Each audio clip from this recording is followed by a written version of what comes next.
Hi everybody, welcome back to Chalkboard Yoga Studies. I know it's been a while since I posted one of these videos, so I'm very excited to be back and to be chatting about today's concept, which is Viveka. Now, Viveka means discrimination, but it's not discrimination in the kind of bad sense that we often hear about where, you know, some social group has been the victim of discrimination and therefore we would take certain actions or implement certain legislations that would rectify that injustice. It's not that kind of a discrimination. It's really the literal sense of discrimination, which means to discern, to be able to discriminate between something and something else. So, for example, I can discern or discriminate between this plant here on the table, that's qualitatively different from this Pellegrino bottle, which is qualitatively different from this lampshade, which is qualitatively different from the painting on the wall. This is a certain kind of discrimination, a certain kind of discerning between objects. But Viveka is actually pointing to a more fundamental or a deeper kind of discernment, which is the ability to discern between reality, what is real, and what is not real, what is true and what is not true. And this specifically form of Viveka of between reality and what is not real comes from Vedanta, which there are many interpretations of Vedanta, but one of the most popular versions of Vedanta stipulates that what is real is Brahman, right? That's the source of existence, and it's everything. It is eternal. It is that from which all things come and to which all things return, and it's stagnant. It's not moving. It's eternal. It's stable. And that is real, and reality in this sense is that which is eternal, that which is not changing. Well, the material world is illusory according to Vedanta. It's not real. And so the practice of yoga within the Vedanta tradition is to be able to discern between the illusory reality, which is the world of ephemeral nature, all of these moving parts, all of these things that I see which are always changing. That is unreal, and what we're seeking to do is discriminate, to practice Viveka, to discern between that and the real Brahman. And then, according to classical yoga, this Viveka practice is a practice of discerning between the objects of consciousness, so we call that prakriti in classical yoga. Patanjali calls this prakriti, Samkhya calls it prakriti, Samkhya yoga, which the Yoga Sutras is based in. And prakriti is ephemeral nature. It's what Vedanta would say is illusory, is not real.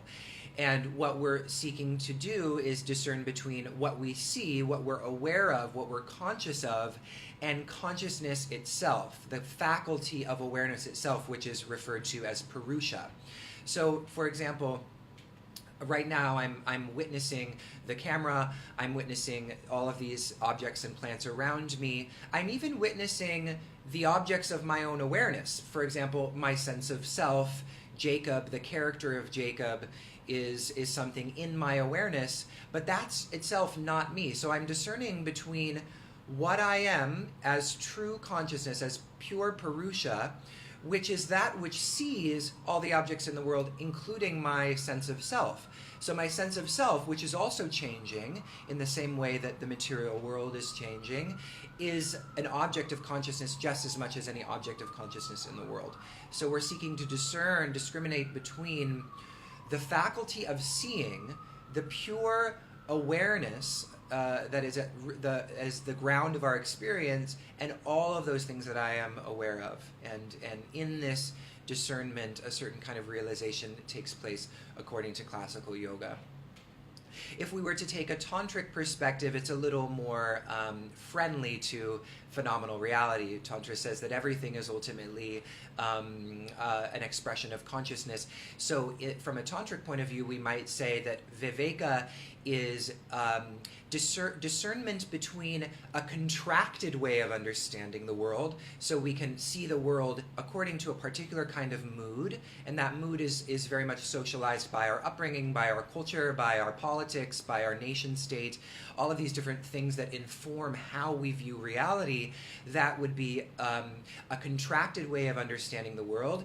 And we're trying to discern between that socialized way of seeing and the most expansive way of witnessing, of seeing, which the Tantric tradition refers to as Shiva, or Shiva Shakti, this kind of absolute potential that we have to witness fully the whole range of human and cosmic experience. And so discerning between what's a contracted view versus an expansive and the most expansive view, the Tantrics might say.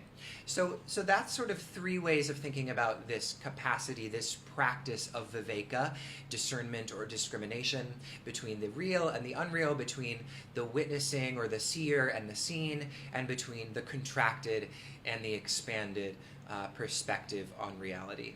So that's all we have for today. If you have any questions about Chalkboard Yoga Studies, or you actually have a concept that you'd like to put forward to be something to be explored, you can email us or you can email me at jacob@embodiedphilosophy.com. That's jacob@embodiedphilosophy.com.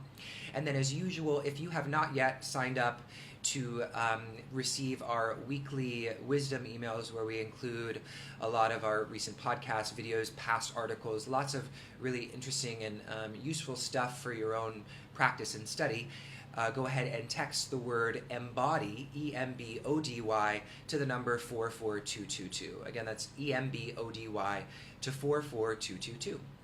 So thanks so much, everybody. Until next time, see you later.